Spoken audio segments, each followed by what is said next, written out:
এখন বাংলাদেশ যে পর্যায়ে আছে, অনেকে বলেন যে খুব ভালো আছে, খুব শান্তিতে চলছে। আমি বলি হ্যাঁ, গুরুস্থানের শান্তি বাংলাদেশে এখন চলছে।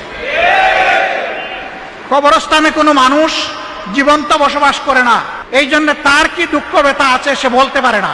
কবরস্থান তাকে নীরব নিস্তব্ধ। আজকে বাংলাদেশকে শুধু জেল নয়, একটা গুরুস্থানে পরিণত করা হয়েছে।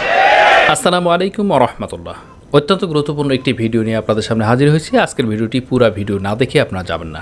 আজকের ভিডিওতে আপনাদের সকলকে আমন্ত্রণ জানাচ্ছি। সম্মানিত ভিউয়ার্স, দেশে এবং প্রবাসে, কাছে আর দূরে যে যেখান থেকে আজকের ভিডিওটি দেখছেন, আপনাদের সকলকে অসংখ্য মোবারকবাদ জানিয়ে আজকের ভিডিও শুরু করতে যাচ্ছি।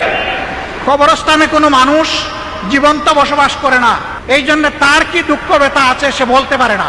কবরস্থান তাকে নীরব নিস্তব্ধ। আজকে বাংলাদেশকে শুধু জেল নয়, একটা গুরুস্থানে পরিণত করা হয়েছে। এই জায়গা থেকে বাংলাদেশকে তুলে আনতে হবে ইনশাআল্লাহ, এবং এই দায়িত্ব কাউকে না কাউকে নিতে হবে ইনশাআল্লাহ। আল্লাহ তাআলা কাউকে না কাউকে আমাদের রাহবার বানাইয়া দিবেন ইনশাআল্লাহ। জামাতে ইসলামী হক এবং ন্যায়ের পক্ষে লড়াই করে আপনারা দেখেছেন, এক একজন করে আমাদের শীর্ষস্থানীয় 11 জন দায়িত্বশীলকে আমাদের বুক থেকে কেড়ে নেওয়া হয়েছে। কাউকে ফাঁসির কাস্টে ঝুলানো হয়েছে, কাউকে জেলের ভিতরে হত্যা করা হয়েছে, কাউকে বাইরে ধুকে ধুকে মরতে দিতে হয়েছে।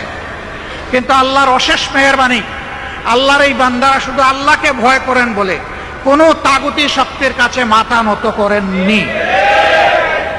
এটি হবে মুমিনের আদর্শ।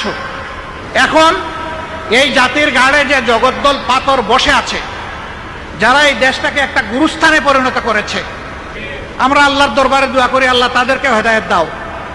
কিন্তু আমরা কারোর জন্য তো দূরের কথা, নিজের জন্য আল্লাহ তাআলার কাছ থেকে দাবি করে, জোর করে, লড়াই করে হেদায়েত আদায় করার কোনো যোগ্যতা আমরা রাখি না। আমরা শুধু আল্লাহর দরবারে আরজ পেশ করতে পারি। আমাদের আরজ আল্লাহর দরবারে পেশ করে রাখলাম, তারা যদি হেদায়েত পায় আমরা আনন্দিত হব, আমরা খুশি হব। অতীতের অনেক দুঃখ ব্যথা বেদনা ভুলে তাদেরকে ক্ষমাও করে দেব ইনশাআল্লাহ। কিন্তু যদি না হয়, তাহলে কি আমাদের জাতিকে এইভাবেই তাদের হাতে আমরা জিম্মি রেখে দেব? না, তা হতে পারে না।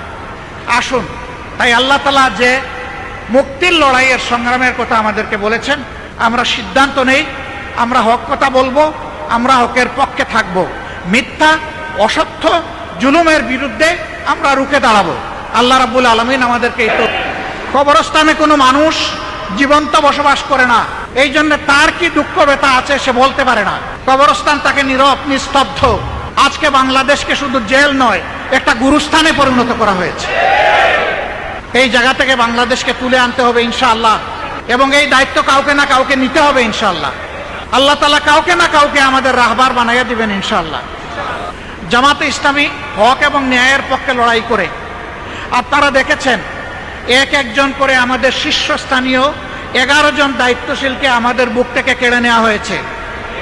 কাউকে ফাঁসির কাস্টে ঝুলানো হয়েছে, কাউকে জেলের ভিতরে হত্যা করা হয়েছে, কাউকে বাইরে ধুকে ধুকে মরতে দিতে হয়েছে।